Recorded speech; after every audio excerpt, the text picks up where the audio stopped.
Michael, thank God you've come back. Colin is worse. His trances are getting longer and deeper. My wife and I are afraid the end is near. Please tell me that you've brought the medicine to cure his disease. This is going to be very hard. But this man deserves to know the truth. I owe him that. I'm sorry, Rod. You have to see this. It's an army report. It says that the cure we were talking about doesn't exist. That it never existed. No, but there has to be a cure. There has to be hope for us. The vultures are starting to gather around our trailer, waiting for the end so they can take my son's belongings. Colin himself can see them from the window of his room. Calm down, Rod. Don't tell me to calm down! You've brought ruin to this house. You've come to sentence Colin to death, but that drug exists. It has to exist! Listen to me, Rod. I've done everything in my power to find the drug, but there is no such thing. Try to understand. There's no cure for the dissolved. The dissolved? I warned you, Michael. I warned you not to use that word in this house! Get out of here! Get out of our lives forever! Wait, Rod. I'm sorry, but you promised to help me. You promised to help me get my identity back. Help you? You've ruined our lives. You've condemned our little boy to death. Get out of here. Get out of here at once! Michael? Michael, I have to talk to you. I have a message. I have a message from her. My God, it's Colin.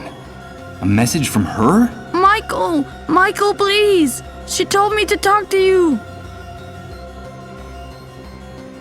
Where do you think you're going? Don't you dare go into that room. You're not welcome in this house anymore. But the boy, he called out to me by name. Colin's delirious. He doesn't even know who you are. Get away from my family immediately. Michael! Michael! I have a message from her. It's very important. Damn you. Don't go near that door. Get out of this house! Listen, Michael. We have a gun in that room with 2 bullets in it. Don't make me waste one of them on you. It's all right, Rod. Calm down. I'm leaving. And as for you, vultures, drawn by the scent of death, I won't let you take anything. You hear me? Not a single thing! When this is over, when he's gone, I'll make sure there's nothing left for you. You won't get anything! You won't get anything.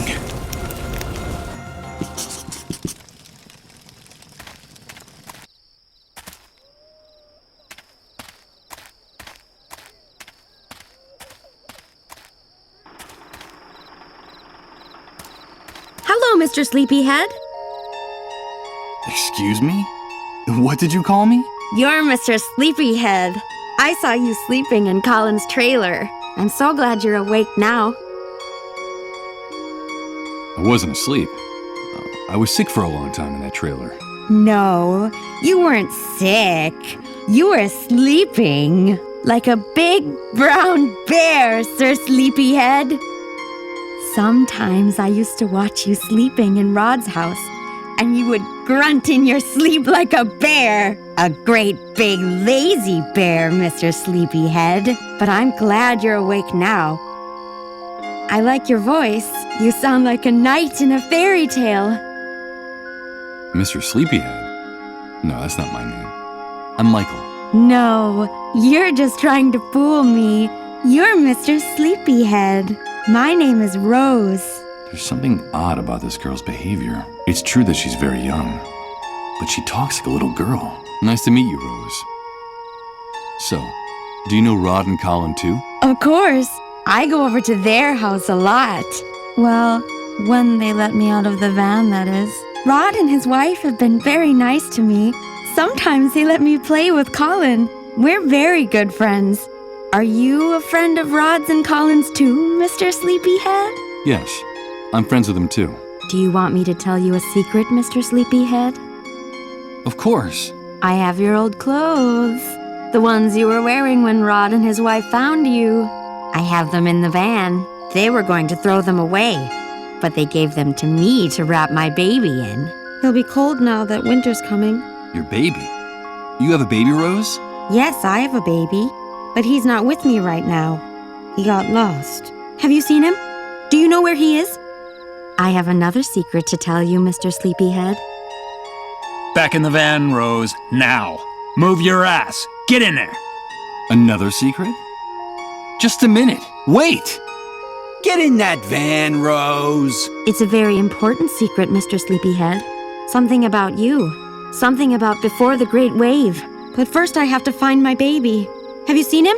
Come on, Rose, you heard me. You don't want to get us mad now, do you? I have to go. Goodbye, Mr. Sleepyhead. Poor girl.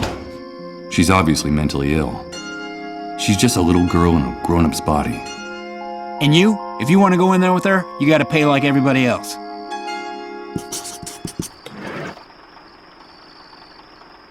I brought money.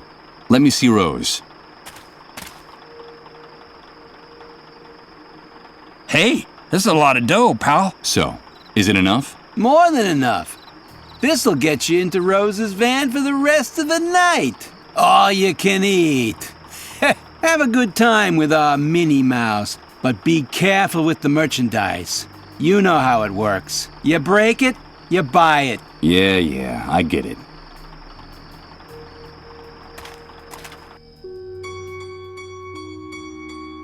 Hello, Mr. Sleepyhead. You came back. Hello, Rose. Are you here to save me? Have you brought me my baby? They won't let me leave here to look for him. He's all I have left in the world. I don't have anyone else. Will you help me? That's why you came back, isn't it? Or did you come back for the other thing? Do you want me to take off my clothes and lie down on the mattress? I'd like to talk to you, Rose. You told me you had a secret to tell me. I need to hear it. Yes, Mr. Sleepyhead. I know a secret about you. It's something very important, but I'm not going to tell you. Why not? Because you haven't brought me my baby. I asked you to help me and you haven't done it. I want to hold my baby again and rock him to sleep. Aren't we friends anymore, Mr. Sleepyhead? Yes, of course we're still friends. But Rose, please. I need to know what it is. What is the secret? Okay, I'll give you a clue. It's a riddle. I have something of yours from before the Great Wave. It's the key for you to lock and unlock your chest of dreams, you sleepy bear. But I won't give it to you unless I can hold my baby again. The key to my chest of dreams? I don't know what the devil she's talking about. But if it's something from before the Great Wave, no doubt it could help me recover my past. Rose, I don't have time for games. Give me whatever you have, please. No. You have to help me first. Please bring me my baby. I want to rock him to sleep again, like in the picture on the wall. Have you seen the picture of my baby and me? It was taken before the Great Wave. I have no one else. I need my baby. Bring him to me. Bring him to me! Bring him to me! Hey, pal! You can have a good time with our Minnie Mouse, but don't mess up the merchandise! Don't make us come in there. You know how it works. You break it, you buy it.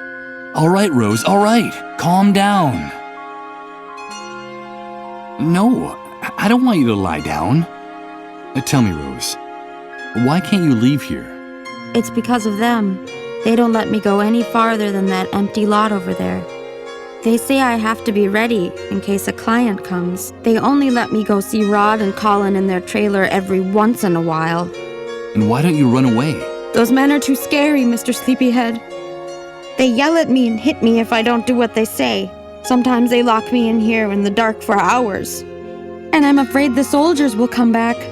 They say they'll call them, and if I don't behave, they'll hurt me again. I'm so afraid of the dark. Aren't you? Colin is afraid of the dark too. Before he got sick, he told me, and now they won't let me see him anymore. I like the light better. Do you like the lights in my room, Mr. Sleepyhead? Yes, they're very pretty, Rose. It's like it's Christmas every day, isn't it? But the one who scares me most is the hunter. He's always ordering everyone around with a voice like an angry lion. He even gives orders to those men outside. He's like a horrible big dog about to bite you. I get the shivers every time he comes to visit me. But I like your voice very much, Mr. Sleepyhead. You sound like a knight in a fairy tale. and I'm your princess. You said you don't have anyone. Where is your family? I don't know, Mr. Sleepyhead. The last time I saw them was when that great wave came. They said they were leaving, but that they'd come back to find me, and then they left me alone with my baby. They told me they'd only come back if I took good care of him, if I held him and rocked him to sleep, like in the picture on the wall. Did you see my baby and me in the picture, Mr. Sleepyhead? But someone took him while I was asleep. You see, I had this dream while those soldiers were hurting me. Do you like to dream, Mr. Sleepyhead? It depends on the dream, Rose. I dream about my baby a lot, sleeping in his little cradle, and I also dream about my room in the house I used to live in before the Great Wave. The sun came in through the window every morning and lit up everything. Sometimes it looked like the walls were going to catch fire. This room is darker. I don't like the dark. That's when they come and hurt me. And sometimes they lock me here in the dark to punish me if I don't do what they say. Have you brought me my baby, Mr. Sleepyhead? That poor girl is more disturbed than I thought. It looks like her mind hasn't been able to deal with all the pain of these last few months. Someone needs to get her out of here. No, Rose. I'm sorry. I haven't brought you your baby. Goodbye, Rose. I should be going now. No, don't go. Please. Will you help me, Mr. Sleepyhead? Will you bring me my baby? And will you bring me a cradle like this one in the picture? Be my knight in shining armor. Bring me what I ask and I'll give you the answer. The key to unlock your chest of dreams. I'll try, Rose. I promise.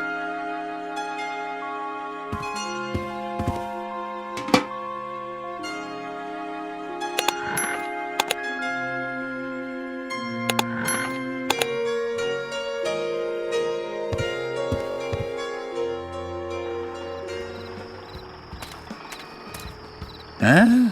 Leaving us so soon? Hey, you're quick, pal. So, how'd our little mouse do? You two are despicable. Rose told me about how you abuse and prostitute her. I think we'll have to teach that naughty little girl how to keep her mouth shut. Don't jump to conclusions, pal. Let me tell you how we found that chatty little rodent, since you're so interested in her. It was about 4 months ago. She was naked and injured, and she could hardly move. A group of soldiers had gang raped her and left her for dead. They left her body wrapped in barbed wire from the camp fence. Crows would have picked her clean if we hadn't found her when we did. It's only thanks to us that she's still alive. Someone like Roze could never survive in the New World alone. You know that as well as we do. We're helping her. We protect her and we feed her. We actually keep her alive. The only thing we ask for in return is that she earn her keep. Only problem is, sometimes she has a hard time understanding that. And we have to be a little more strict with her, that's all. And the fact is, the girls, well, not too bright. But for some jobs, that's almost a blessing, don't you think? What good Samaritans. Well, I wouldn't say that, but you're catching on. So this business is really just another one of the hunter's rackets? Hey, careful what you say. We're independent businessmen. The hunter just lets us operate in his territory. He gives us protection and sends us clients. In exchange for a percentage, of course. Fair's fair. Yeah, fair's fair. Of course. No doubt. I just hope that someday those bastards find themselves face to face with some of that fairness they talk about, wherever it might come from. Rose was talking to me about a baby, her son.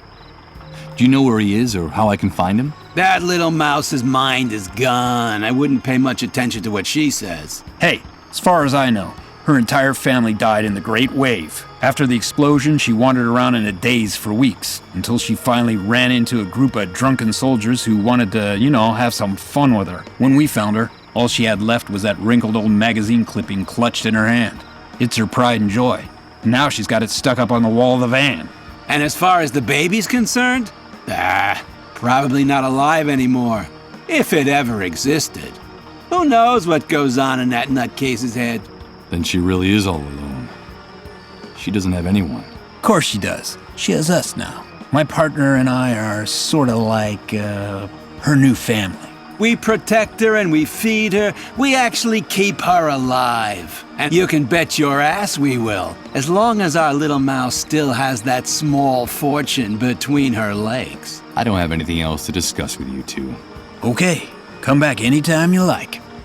You paid for her. The door to the van is open to you all night long.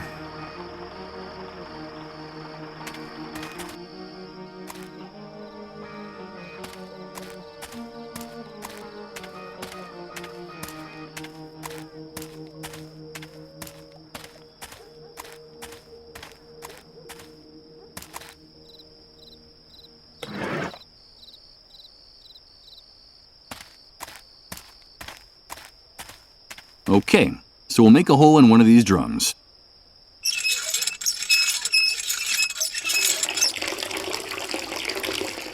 Blah. This must be the poisonous concoction they serve as a beverage in the bar. The drum is already empty enough. I think I can now get rid of this old hand drill. I doubt I'll be using it again. With its contents spilled all over the ground, the punctured drum doesn't seem so heavy anymore.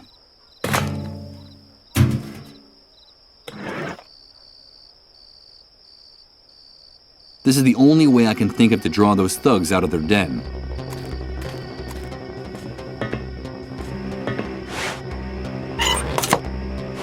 What the hell is going on now? Ugh, another power failure. Go figure, nothing works in this damn camp. This damn sewer is gonna be the end of us. Everything's okay. Calm down and shut your mouth. You, light some candles. Get us some light in here. And you, come with me and take a look. It would be better if they didn't see me around here. Hey, look! The main cable is broken. How could that have happened? I don't know, maybe the wind or a bird. Bunch of idiots. The cable's cut. This was sabotage. Yep, and here are the tools he used to do it. Gloves and a pair of bolt cutters. Damn it. I can kiss that stuff goodbye. Sabotage? Someone sabotaged us? Who would dare? I haven't the faintest idea.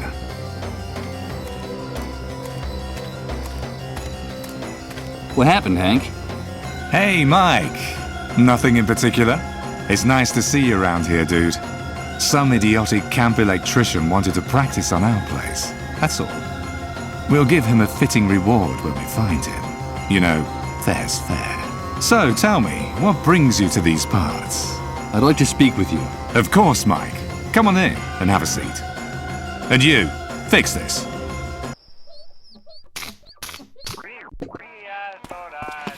All right, dude. You said you wanted to talk. So, here we are. Shoot. I just talked to your men. Those maggots who are prostituting Rouse. Your business dealings turn my stomach. Watch your mouth in my house, you damn prig. Because you're insulting me in front of my people. And this is not the first time. That poor girl is disturbed. She has the mind of a child. What you guys are doing isn't right. Do you want to talk about justice, dude? About that objective, impartial, blind lady with the scales? It's funny that you're the one bringing up that blindfolded whore. And wasn't it you who paid handsomely for some time alone with that little mouse? So, did you have a good time with her, Mike? And tell me, what are those blood stains on your shirt? I suppose my informants are mistaken, and that blood is unrelated to the disappearance of a certain preacher in this city.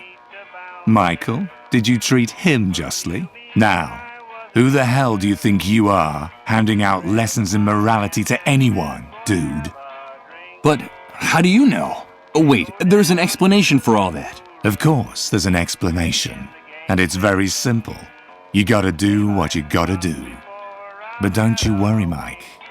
I see everything, but your secrets are safe with me. I like you, dude, because deep down, you and I are much more alike than you think. Our true nature is coming out in all its glory in this new world. You just need the courage to act on it. You're wrong.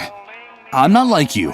I hope for your sake that you're the one who's wrong, dude. You're a predator.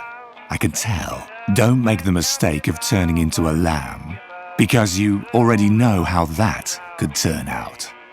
And when it comes to Rouse, let me tell you that she has every right in the world to defend herself. That's the magnificence of this new world. It's given us absolute freedom to assume our true roles. Rose, just like the rest of us, has to decide if she's a lion or a lamb.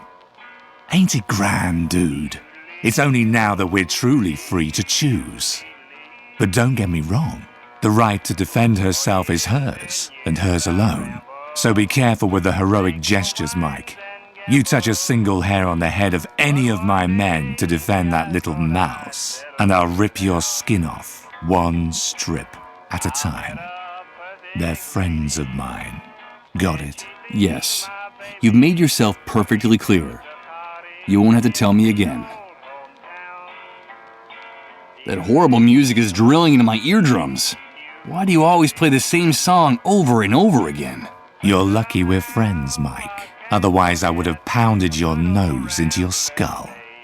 That was my late father's favorite song. He was an apostle of the new world, a visionary. Apostle of the New World? That's right, Mike. An evangelist, a prophet. I hated that old bastard for years. As a boy, the beatings he gave me made me tremble at the sound of his voice, of his boots, of his belt. When I was just a kid, he forced us to live in the forest for days on end. Those were his survival classes, he said. I still have scars from those years. We were all delighted when they found the remains of his body burnt to a crisp in a car, clutching his flask of whiskey like a baby's bottle. It's only now I understand. Understand? What? What my father was trying to do. His commitment to making us strong. He was a visionary. He knew that hard times were coming. He never stopped repeating that.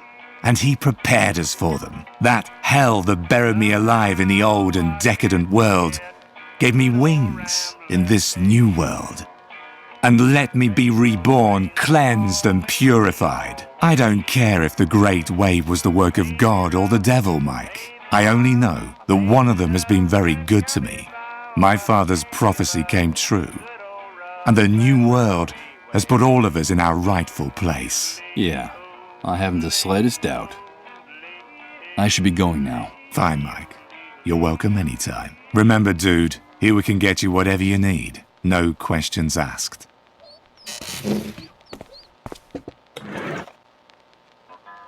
According to one of the cleanup brigade's forums, this is the device they use to navigate during their raids. Sort of like an electronic map. It looks like some satellites are actually still working after the Great Wave. Something I could easily confirm if this contraption had batteries in it.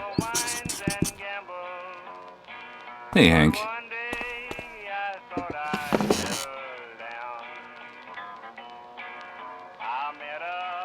The last time I was here, you told me that you could get anything. I need some batteries. Of course, Mike. You know that I like you. I know one of our kind when I see one. I want to help you. I really do. But you know, in today's world, everything has a price. Things have gotten very ugly. How much is it going to cost me? Save your cash for those poor devils out there. I can see the future, dude. I can smell it and touch it. And that stupid paper will be worthless in a very, very short time. So what is it you want in exchange? The only liquid asset still worth anything in this new world, Mike. Fuel. Bring me gasoline, oil, kerosene. Anything that can make a motor or generator run, dude. These are dark days, and people need light. We want to bring it to them. You bring me the fuel, and the batteries are yours. It's obvious that I don't have anything like that on me. Then I'm sorry to have to tell you this, dude. No fuel, no deal. But you're a smart guy. I'm sure you'll figure out some way to make me happy. I should be going now. Okay, Mike, whatever you say. Remember, get me fuel and you'll have your batteries.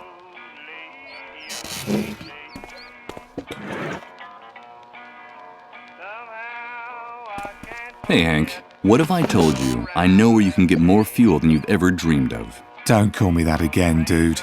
Like I told you, that man died in the Great Wave. But you have aroused my curiosity. So, where is this place? Information like that is well worth the batteries you need. A few hours ago, I found a way to get into the medical center you told me about on the outskirts of the city. It's much bigger than it looks like from the outside, and it uses enormous generators to power its electrical system. They're storing hundreds of barrels of fuel in a huge depot, which is hidden behind a fence that goes all the way around the compound. It's invisible from the outside. Yeah, and I suppose you've brought those hundreds of barrels to the camp to bargain with me. No, but I do have the key that will let you and your men get them out of there without raising suspicion. It's a vehicle pass for entering the compound, stamped by the army. That's a very interesting story, dude. I'll have to do some checking, but it sounds promising. Now, if what you're saying is true, you're going to make one weary old bear very happy. But if you're lying, I'll find you wherever you try to hide, and I'll maul you with my paws right on the spot. So you'll give me the batteries in exchange for the ID? Deal. The ID is now mine. Here are the batteries you asked for.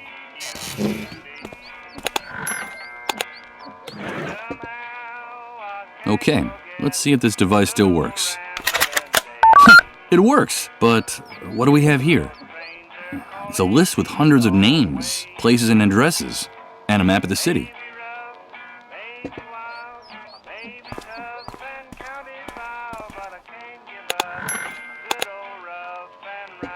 Hey Mike, wait! Before you go.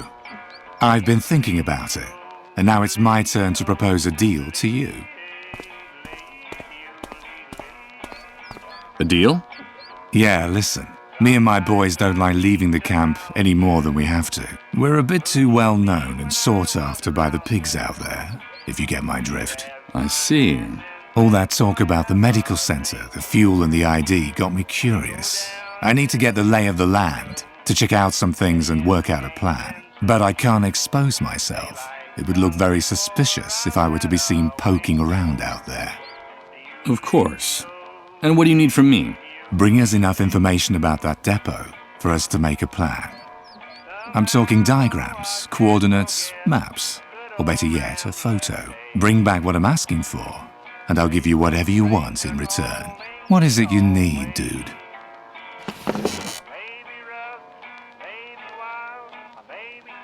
Do you know the trailer where Rod Atkinson and his wife live? Yes, of course. I know Rod, that hypocritical busybody.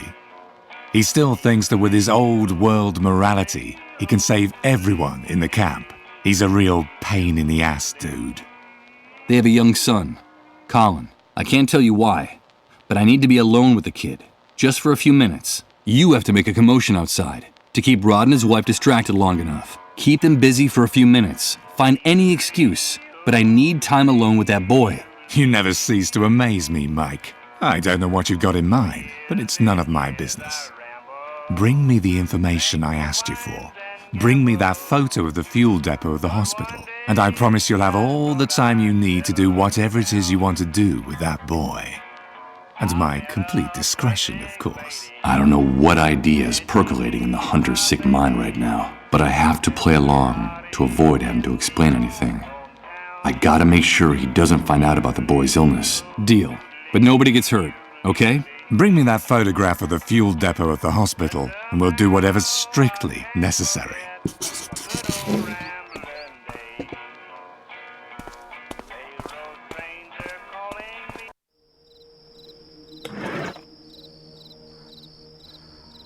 Okay, let's enter the address shown on the card from Beechwood Oracle, 24 Mametz Wood Street. The map shows me a place near downtown. Let's go have a look.